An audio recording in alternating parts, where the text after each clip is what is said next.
Hello friends, అందరికీ నమస్కారము. ఇది ఖాళీ బాక్సులు. ఉరవకొండని ఇంకా బొమ్మనాళ్ళకు పోయేది. పొయ్యేకి 50 కిలోమీటర్లు అవుతుంది. ఉరవకొండ పాల్తూర్ ఇట్లా పోయేది. బొమ్మనాళ్ళలో బాక్సులు ఎత్తుకునేది. తిరగా కనేకల్లో బాక్సులు అన్నీ ఎత్తుకొని ఎర్రగుంట్లకు వచ్చి తిరగా అట్లా సీదా ఎర్రగుంట్లకు వచ్చేది. ఎర్రగుంట్లో ఆడోగా 2 బాక్సులు వేసుకునేది.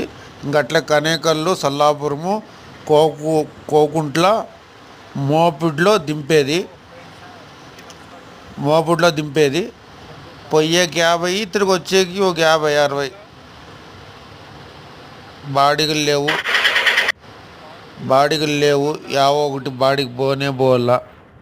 పొయ్యేకి 50, తిరిగి వచ్చేటప్పుడు ఒక 10 ఇట్లు పోయి ఇట్లు రావాలా. ఇట్లా పాలతూరు మీద పోవాలా బొమ్మనాళ్ళకి. వచ్చేటప్పుడు అట్లా కనేకల్కి రాసెలుకొని రావాలా. బాడిగలు లేవు. ಯಾವುದೋ ఒక బాడికి పోవాలా. పరిస్థితులు బాగలేవు. ప్రస్తుతానికి లోడ్ దింపల్లా దగ్గరలో ఉన్నాను. మోపిడి దగ్గర